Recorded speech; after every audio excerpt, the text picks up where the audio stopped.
LOP in the building. My life been a movie, I should have filmed it. Nicely with the pen game. Pops taught me the spit game. Get your cameras ready, we heavy catch when I'm in frame. Produk, opinionated, but I'm coming through smooth with it. I be kicking facts, you could Google it. From the block to the booth, hear the truth, just another lane lock. I'm a Crown Heights legend, still repping the same block. Whoa.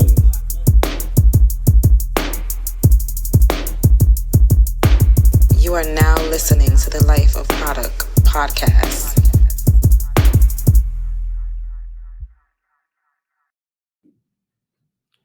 Yeah, what up, man? It's the boy Produk. You are now locked into the Life of Produk podcast, episode 4. First off, I want to say thank you to everybody that rocked out with episode 1, episode 2, episode 3. You guys was on deck. Your reposts, your shares, your likes, all of that. I really, really appreciate it. And I'm going to keep on riding this wave for y'all because I don't do this for me. I do this for y'all. I want to switch gears today and go a different route. So I got a little bit of criticism for especially the first episode. But it's all good. Look, man, some stuff got to get set. But I want to talk about fatherhood today. Fatherhood is a very special thing. I'm a father. I have sons. I have daughters.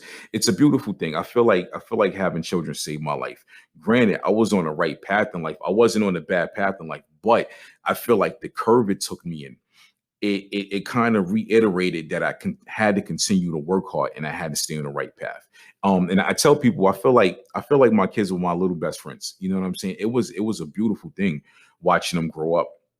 As a father, as a Black father, having sons, you have to be stern, but you also have to know when to cut that off, because too many young men, particularly young Black men, they have fathers where, oh, you got to be tough. You can't cry about this, you XYZ, and that's not the case. And I learned that from my life experiences. So for me growing up, I didn't like crying. I hated showing emotion. I hated the only emotion as a kid. I would be happy, but I showed a lot of anger. And in my household, my father was very open. Even though my father was a hardworking man, he was always the type to show emotion. He was the it's okay to cry type of male. My mother was the total opposite. My mother was straight hood from the projects. Like, if I got into a fight, fuck that. We're gonna go to the block and finish it. You know what I'm saying? So for me growing up, I didn't like showing emotion. So I tried to, as an adult, try to incorporate what both of them taught me into fatherhood, especially with my sons, because I didn't want my sons growing up and being angry Black men. I didn't want my sons growing up and being disconnected from life on an emotional level and not knowing how to convey their feelings. Because in my opinion, when a lot of young Black men have that, they grow up to be assholes. And not only do they grow up to be assholes, they grow up to be angry Black men that don't know how to connect with society or connect with other people that weren't raised that way, that don't think that way. Having daughters is a whole different level. Having daughters, in my opinion, is more special than having sons. And I remember when my oldest daughter was on the way, we went to the doctor to find out what she had. Like an hour or two after leaving the doctor office, my pops called me. Right before I could even call him, my pops called me and he was like, yo, what do you have? And he was like really excited. I was like, damn, yo, like, you kind of happy today. What's up with you? He was like, listen, so what do you have? And I said, yo, we're having a girl. And my pops was very happy. And I said, yo, I'm happy too. This is what's up. He said, yo, let me tell you something. Having daughters is a whole different level of special from having sons. He said, you're about to experience emotions that you never experienced in life. And he was absolutely right. Having my daughter the joke was my daughter was mentally ahead of my sons, and she used to do shit different than my sons would do. She would do things my sons was not even like at. So, when kids are babies, before they walk, they crawl. So me and my daughter, we would have like crawling races throughout the house. So her mother worked first shift. I worked overnight. So at one point we took them out of daycare to save money, and I would be home with the kids in the morning. I would come home, get a little bit of sleep, take their mother to work. Then, I'm with the kids. The kids wake up early. My daughter would literally crawl around the whole house and follow me everywhere I went. So when she would wake up before she was able to walk, my daughter used to like throw the fucking blanket over the bed like Indiana Jones, climb down and shit, and then crawl to wherever I was at. So she was a little mentally ahead of my sons, which I always thought was a crazy thing. You got to know how to differentiate your emotions when dealing with your daughter and dealing with your sons and stuff, especially in 2020. I have friends my age, or a little older or a little younger, and we all have, kids. Some of us have daughters that are either right at the same age, a little younger or a little older. I thank God my daughter is who she is, and not to shit on the people I know. I have some. Their daughters are really good kids. I've met men and women who daughters were into the music today. They caught their kids twerking. They caught their kids smoking. They caught their kids doing all different things. My daughter is into anime and shit. So listen, if I got to spend 100, 200 a month on cosplay outfits, I'm fucking with the shits, because if she gonna stay on that path and keep riding that cosplay wave and stay a kid, I listen, this is what I pray for, and God is answering it. So I'm totally with it. I am totally with it. I will buy 10 cosplay outfits next month if this is what she's into. You know what I mean? There's other parents that have went through that have went through more. And it's being a parent, being a black parent is different from being, any other kind of parent. Being a black parent, it's scary, but the shit is lit at the same time. And if you are a black parent, you understand totally what I'm talking about, because it could be the scariest thing in the world, because our kids could go from 0 to 100, but the shit is lit at the same time. Like, you are going to have good times with being a parent. And in my family, my immediate family, the way there were more men than women in the family, so we were all raised to be kind of like protective of our sisters, of our cousins. I remember years ago, my brother fucked the kid up on Ralph Avenue for fucking with my cousin. This is how real it would get in my family. So my immediate family, me, my brother, my younger cousin, we treat our daughters like princesses. And with 2020, with the whole protect black women movement, a lot of y'all need to listen to this and understand this. We really do need to protect our black women, particularly our daughters and the black women in our family. I feel like more young black girls need to be spoiled nowadays, because too many of them are growing up feeling like they got to get to the bag. They got to do this. They got to do that. Like, we got to really break the cycle, and we got to take them on a path and on a wave that lets them know, no, you need to be a kid for right now. You need to be a young lady for right now. Let us handle that. A lot of us fathers need to really take more initiative into that. So to try to keep your kid on the right path. Now, granted, it don't always work that way. I've known people that were given everything they wanted. They were given more, and they still fucked up in life. They still had a path in life that they shouldn't have been on.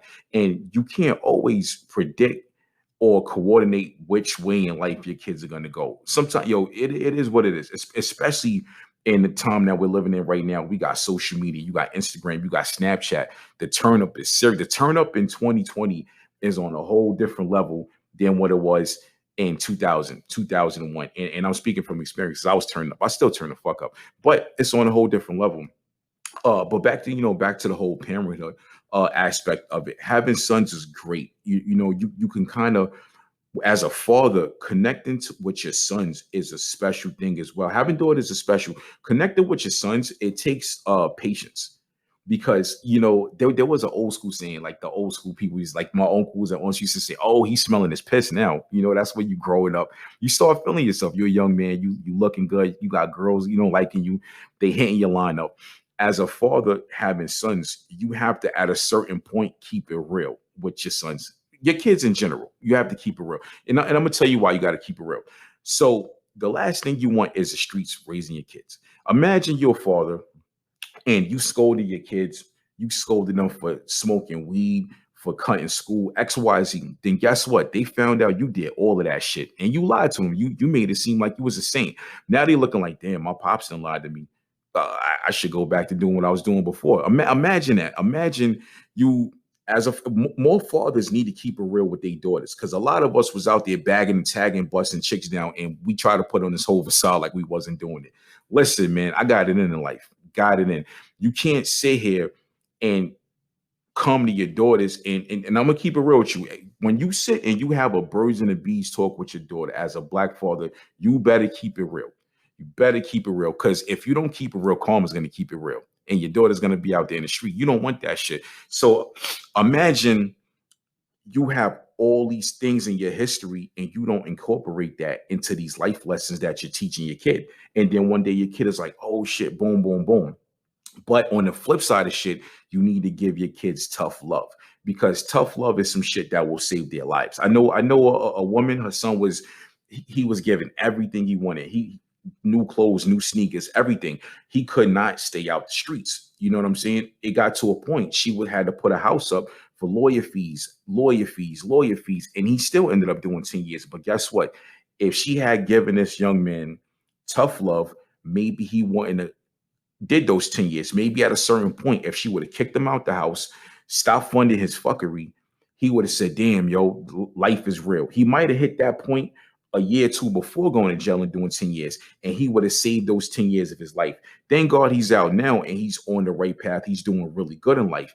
It took for him to sit in jail for 10 years to really look at life for what it was, because he was being cradled by his mother. His mother was buying him this, buying him that, had a city job, getting him this, getting him out of jail, using her city connections, and the kid ended up doing 10 years. And for me as a father, whether it's my son or my daughters, I have a very high fear of that. I have a very high fear that in 2020, our young men and women are being killed, harassed, beaten, and shit like that.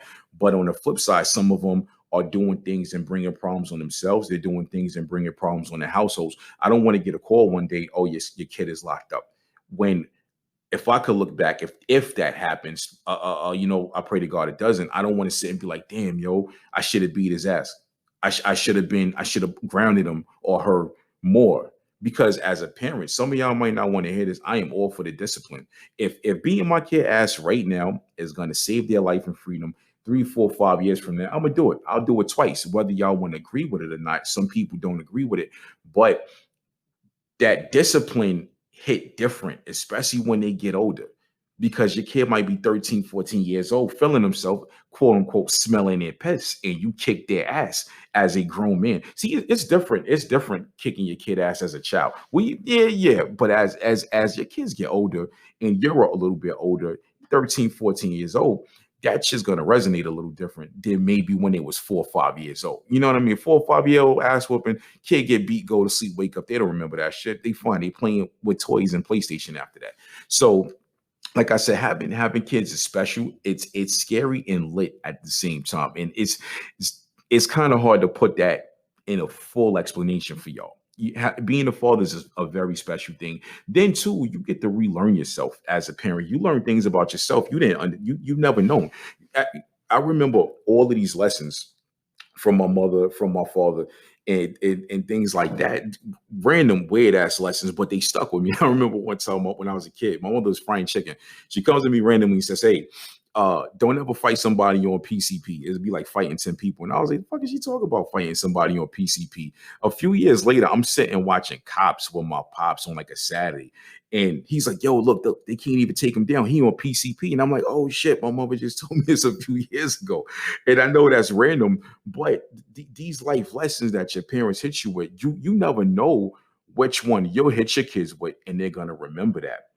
You know what I'm saying? I remember talking to my parents about drugs, which, by the way, in my opinion, you have to be open with your kids. I wasn't a big weed smoker growing up, but you have to be open with your kids. If you're going to talk to your kids about smoking marijuana or whatever drugs, don't sit here and put on this front like you never did it in life. You need to keep it 100 with them and let them know, look, I did it X, Y, Z. If you didn't do it, that's great. But imagine you not teach these things to your kids, and your kids come to you and they, whatever happens, and they come and say, well, I didn't know that. You didn't teach me. Last thing you want is your kids learning from the streets or another individual with bad influence teaching your kids. You know what I'm saying? You definitely don't want it. I remember my parents telling me things like, oh, if you're going to smoke, smoke in the house. If you're going to smoke, smoke around people, you know. If you're going to smoke, roll up your own shit. Because it used to be funny to me. And I'd be like, yo, what do you, I asked my mother one time, what do you mean, like, roll my own shit? What, you know what I'm saying? So she was like, well, you know, people's stuff get laced all the time. That's actually true. I know a woman, her daughter got laced like 5 years ago. She's never been the same in life. Never been the same. It's irreversible. Sounds crazy, but these are the things you kind of need to teach your kids. You know what I'm saying? My daughter's into anime and shit like that, and I am wholeheartedly loving this fucking wave. You know what I'm saying? My daughter listens to pop music. She's not out here listening to Cardi B.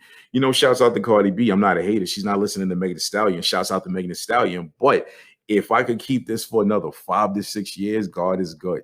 You know what I'm saying? I don't want my daughter listening to that. My sons, I'm okay. Double standards a motherfucker, right? I'm a little more open when my son's listening to certain stuff than my daughter. Call me a hypocrite. I'll be a hypocrite all day. But as a father, it is what it is. You know what I'm saying? So I'm gonna get criticized for that. I'm gonna get criticized for that. Like my son is my oldest son is a big Chef G fan. He's a big Pop Smoke fan. Yo, we be in the whip rocking out to it. I will not fucking play that with my daughter in the car. It is what it is. I'm gonna be like, yo, put it on this pop music station on Spotify, Apple Music. That's what I'm gonna do. I'm going to be a hypocrite to keep my daughter on that wave. But on the flip side, I'm very open with my daughter. And I've learned to be open with her on a different level than I've been open with my sons. I would, at all young girls hit a point where they menstrual cycle comes, their emotions change. They go to middle school, they go to high school, they start dealing with other kids. They let the stress from school or from their siblings, you know what I mean? So when my daughter goes through these things, I'm on deck to talk to her about it, you know what I'm saying, and stuff like that. You have to be like that you have to be willing to listen, because like I said, our daughters are special. You are the first person that your daughter's going to look at. You are the first male, and she might base her future relationships off of the interaction that she had with you. Now, if you had bad interaction with your daughter, guess what? She's gonna be out here dating fucked up dudes. If you always brushed your daughter off and brushed off her ideas, the fun things she wanted to do, guess what? She's gonna be with somebody like that. She's probably gonna end up being a submissive type. She's probably gonna end up being in a toxic relationship. And no man wants his daughter in a toxic relationship. I don't want my sons in a toxic relationship.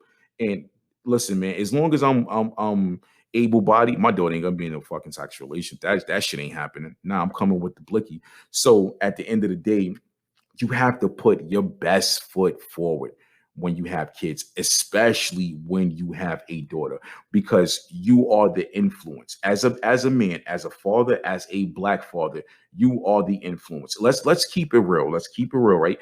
White America is a different world from Black America. It is, especially when you have suburban white America versus urban Black America. Suburban white America is structured different. They go through a lot of the same things Black America goes through. Black America, and I'm saying this because I've grown up in Black America. I've grown up in urban Black America. I've lived in suburban Black America. Urban Black America, it's 0 to 100. Listen, when I was in high school, when I was in middle, I knew kids having sex in middle school. I knew kids having sex early on in high school.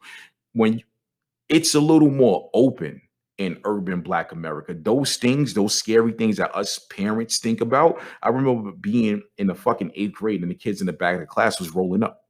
And, you know what I'm saying? And it got to a point teachers couldn't even say shit. So these are the things that we have to kind of worry about in urban Black America. And somebody needs to put that out there. And I'm putting that out there because the shit is that real.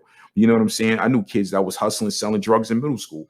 They was in junior high school selling weed and shit. And they was selling other shit after school. So at the end of the day, me as a father, as a Black father, I remember all of this shit. I incorporate those experiences into the stories I tell my kids and also into the discipline I hit them with, because I'd rather be open with my kids, scare them with these stories, or influence them to be better than me and be better than the other people I was around. Because at the end of the day, it's crunch time. They are getting older. They will be 18 years old one day, and I am not going to be able to tell them what to do. But right now, while they're under my rule, you better believe I'm going to put my best foot forward, and I'm going to let them know this shit is real. Let's get it popping. Bang, bang, bang. Yeah, it's the boy Produk. This was for the LOP, baby. I'm out. Deuces.